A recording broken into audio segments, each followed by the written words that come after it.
What's up, guys? How we doing? How we doing? This is my 5th attempt at making this video. It's April Fool's Day. This is the 1-year anniversary of when my wife left and I became a single parent. April 1st, April 12th, and April 24th will be 3 dates that will forever be permanently engraved in my brain. I suggest you go watch the Letting Go video. I talk about my divorce and everything leading up to it and everything in full detail. It's hard to me to talk about this without going into detail because a lot of things can be taken out of context. So you need to hear the whole story. But what I plan on doing is on those 3 dates, releasing a video going more in depth about exactly what happened on those days and how I was feeling and kind of dealing with this trauma head on, you know? So April 1st, 2024. My wife went to work and didn't come home. The night before,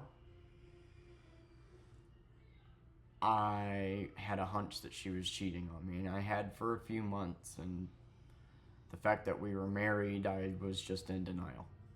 And I was just in denial about it. I finally, for the first time, learned how to trust a person, and after everything we had been through together,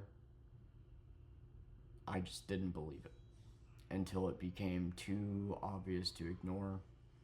And I tried having a heart-to-heart with her, getting her to come clean because maybe we could work things out, and she didn't. And I pretended like I believed her, and she went to work, didn't come home, and I got it confirmed that she was cheating on me. I couldn't get a hold of her. I didn't know where she was.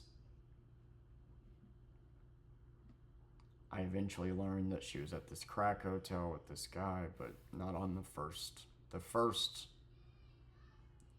I had to pay rent.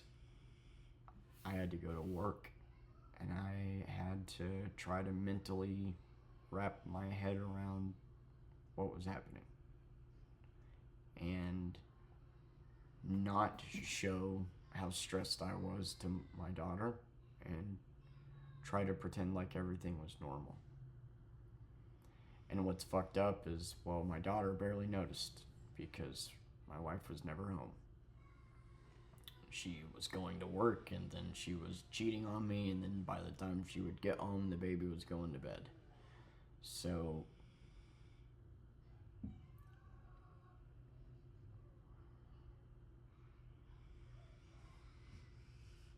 I found out that my teammate, that my wife, the person that I took a vow to be with through thick and thin forever, was cheating on me after a year of no fights. This just came out of left field right after moving into this apartment and it being more expensive and needing both of our incomes to afford this apartment right after signing up for things on credit. And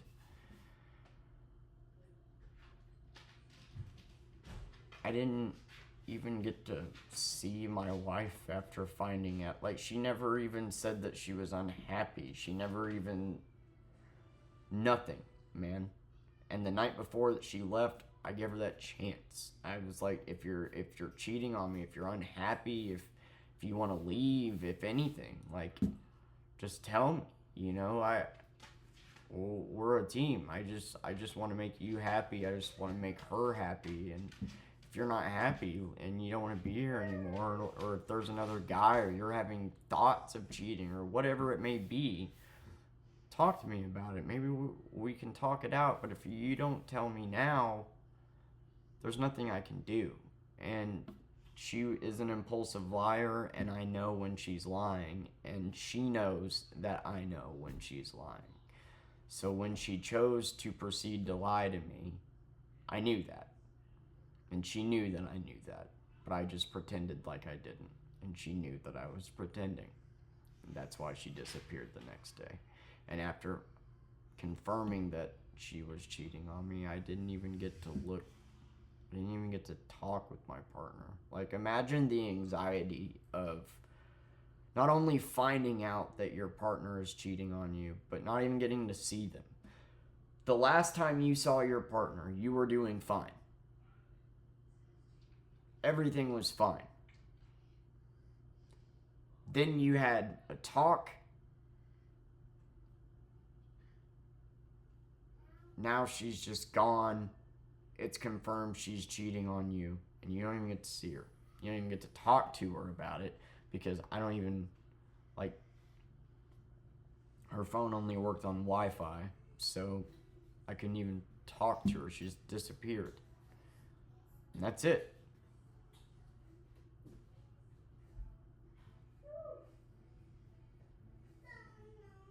And I paid rent. And just tried wrapping my brain around it, and it was a really hard day. It's not exactly a day that I can't say that I didn't see coming. Everybody always said the worst things about her, man. They always, said that you can't turn a hoe into a housewife or whatever, but I believed that if I could change, so could she. I got my own skeletons in my closet. I wasn't the greatest partner in my previous relationships. I had to learn a lot of things by screwing my previous relationships up. And I got sober when Persephone was conceived, and when we met, we were each at our lowest points. And yeah, if I could change and turn my life around, I believed she could too. But we started from nothing. And nothing. We had nothing to our name, and built this life together. Worked our way up. Our first apartment was 2 hotel rooms put together. And we worked our way up to this. A nice 3-bedroom apartment full of furniture that we own, full of nice TVs and things that we own, have good credit scores. Like, we did this together. We were a team. She was super abusive the second year we were together, physically, emotionally, and mentally. She was miserable as a stay-at-home mom.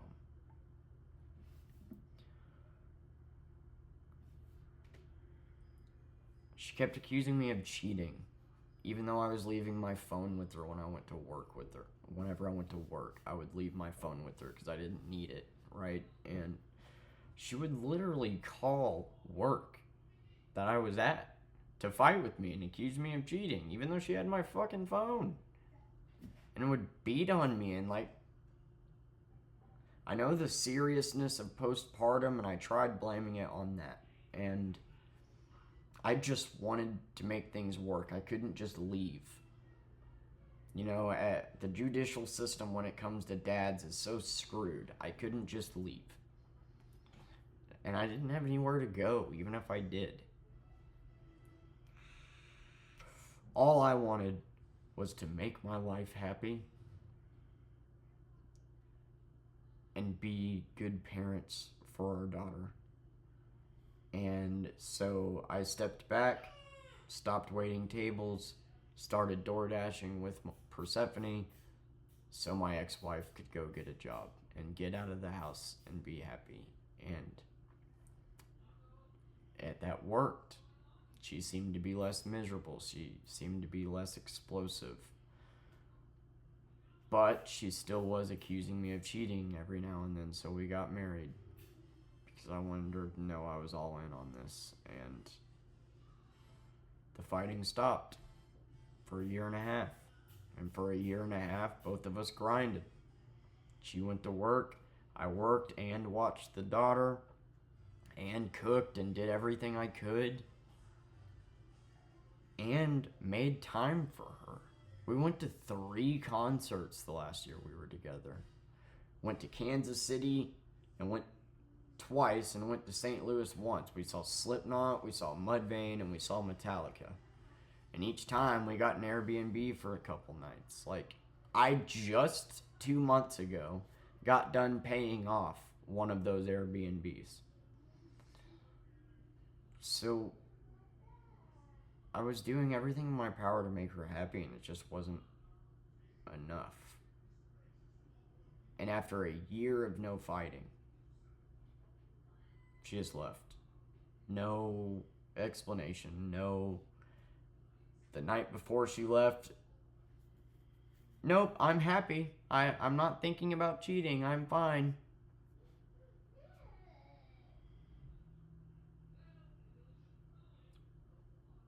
Later, she would call me too boring and make fun of the fact that I played with Legos, that I was a grown man playing with toys.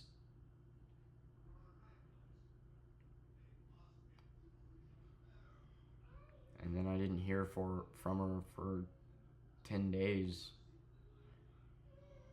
And then when I did, she wanted me to let her take the baby to stay at this crackhead hotel with the dude that she was cheating on me with. And at this point, I knew his name. So I knew that he was an ex-felon, that he was a meth dealer, and that he obviously fucked vulnerable women. This isn't somebody I wanted around my daughter. I mean, he lost custody of his own kids. And doesn't even have a driver's license. Like, no. Like, if you want to come see her, I'll leave the room if you're uncomfortable, but, like, you're not taking her to stay there. And then she showed up with the police to try to forcibly remove her, to which I stood my ground. The fact is, she just didn't want to look me in the eye. I found out that she had cheated, and I didn't even get to talk to her about it. I didn't even get to see her. We went from literally being fine, moving into this apartment, and the 2 weeks that I set all the furniture back up, I was so proud of how far we come and how good we were as a team. And in the span of 1 week, it went from that to this. To, you're cheating on me, left, showing up with the police, trying to take my daughter from me because I'm not letting you take her to a place that you know not only would be bad for her, but to be around somebody that you know isn't trustworthy. Just because he's sticking his dick inside you doesn't make him trustworthy. And considering the fact that he's, 10 years older than you and only fucks vulnerable women, well, I think you should pay attention to the vulnerable part in that. 1 in 5 stepfathers sexually abuse their stepchildren. And she's 4'9". So let's say my daughter went over there. Let's say her boyfriend smacked the shit out of my daughter. What is my 4'9" ex-wife going to do about it? Nothing.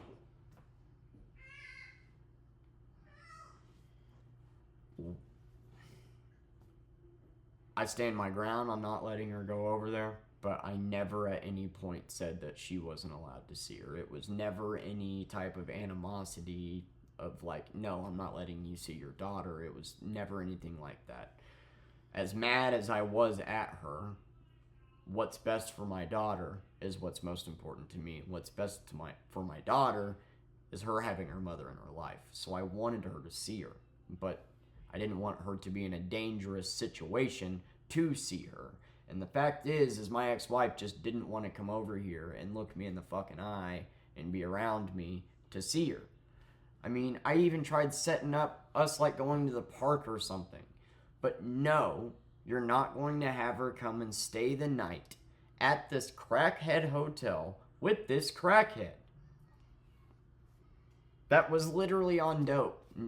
I didn't know that at the time. I had suspicions, but it was confirmed later on. So, not to mention with how shitty her word is. Like, if I let Persephone go over there, I may never get her back. You know? Like, she could just take off with her or some shit. Like, there were a lot of reasons against me not letting her be alone with her. Because, I mean, she even threatened to physically harm her. I have the screenshots. So, letting her be with her at this crackhead hotel with this crackhead just wasn't going to happen. Horrible judgment on her part. I think that sums up her parenting in a nutshell. This is her 4th kid she has nothing to do with, and some of y'all might say, well, this is your fucking fault, and you know what? Whatever. You can look at it that way. Fine. Yeah, I did knock up the wrong person. I am guilty of that. But then I wouldn't have the beautiful fucking blessing that I do. That makes me a better me. That gave me the strength to get through all of this. And the day that she left me all alone.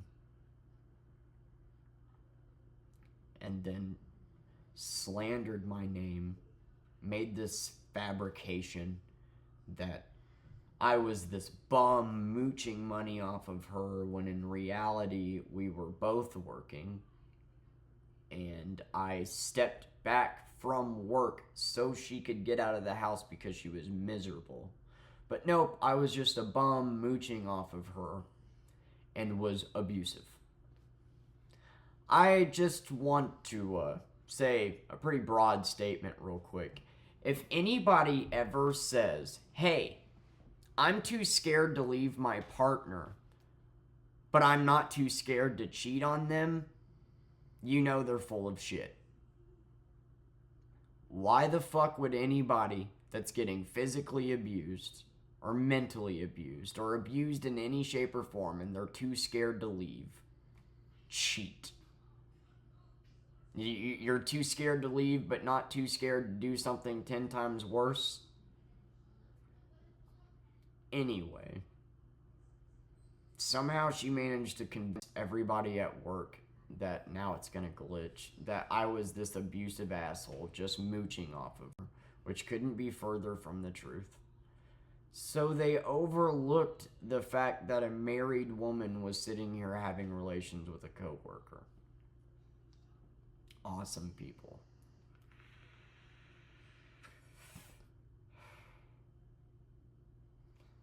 I recommend you go watch the Letting Go video. It explains way more than this.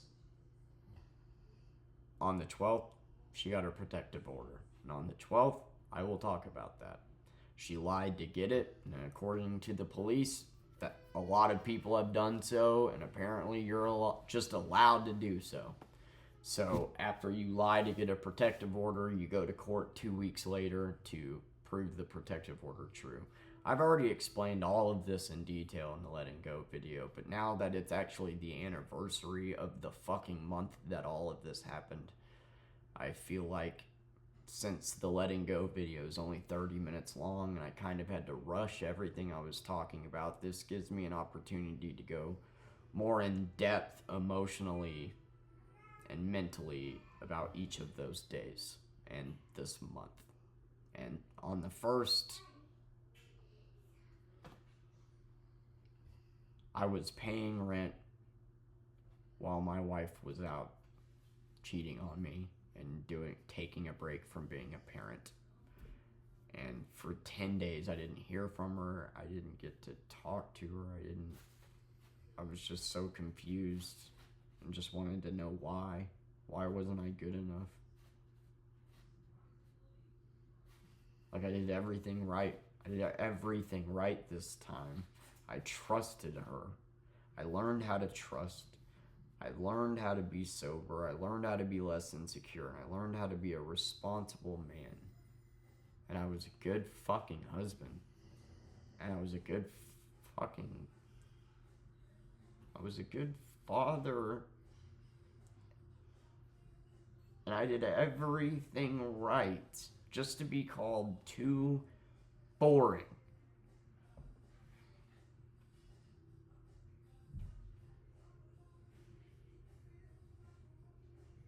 And I was just left there confused. My teammate was gone that I built this life with.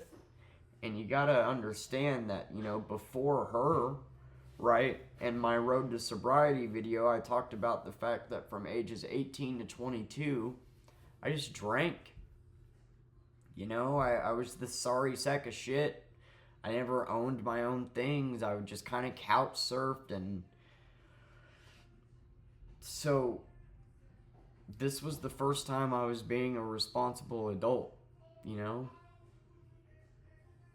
So when she left, in a sense, this was the first time that I was on my own as an adult with my own things. So I didn't have any sense of direction or what to do. Having a teammate made it easier, and now I don't know where to go from here. That's what my thoughts were last year on April 1st. And the fact it was on April Fool's Day is some cruel kind of fucking joke. But for 10 days I didn't hear from her. And then the 12th was the worst day of my life.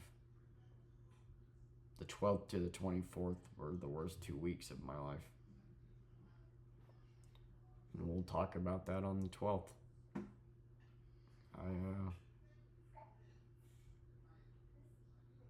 If you were watching this, and want to know the details about all that, like I said, the letting go video talks about everything, but this allows me to get a little more out, and I don't know. I can't believe I mentally got through it all, to be honest. And you guys have helped me get through this year, and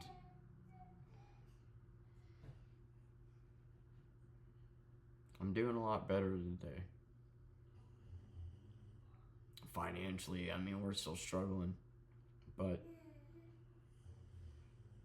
I'm over her.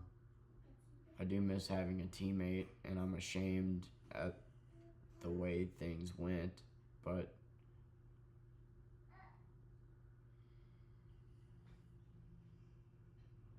I gained weight. My daughter's happy. And somehow, for some reason, after everything I've gone through in my life, up to this point, up to meeting my ex-wife, after dealing with that, you would think that would have been the thing to make me go ape shit, but my daughter gave me the strength to remain patient and just think about the end game and to not react stupid, and somehow I didn't. But the cheating, the leaving, that,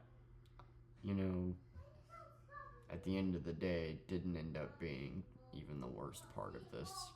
It's everything the woman decided to do to me after that really fucked up my mental state. And the slandering of my name when I was so good to her. I wasn't perfect, but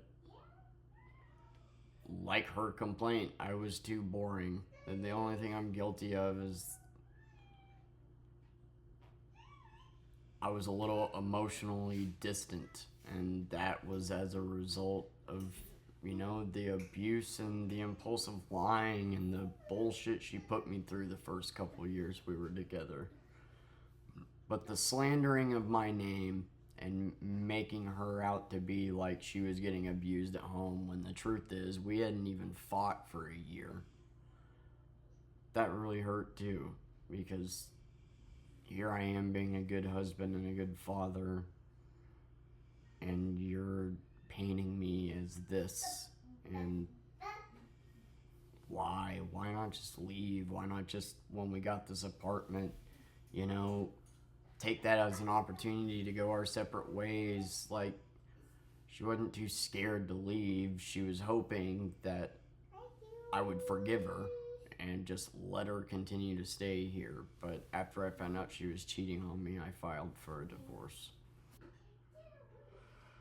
And we'll get to that on the 12th. But if you're curious about it, go check out Letting Go. But I've seen that a lot of you have, so you probably heard the story before. But this just allows me to go a little more in depth about each day and kind of deal with the trauma head on.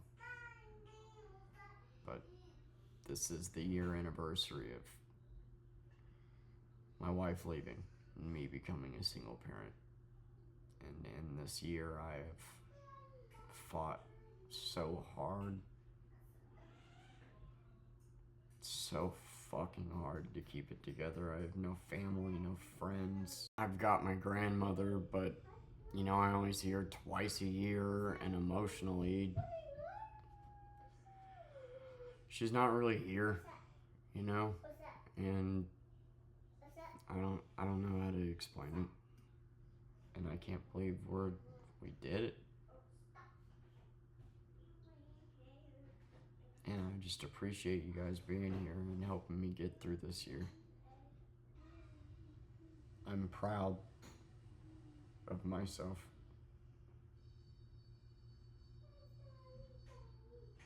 And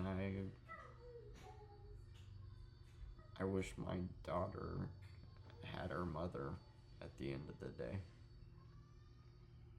And I can't help but feel like that's my fault.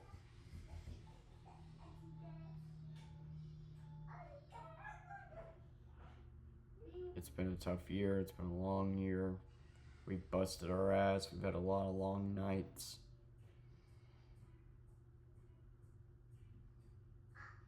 But my daughter couldn't be happier.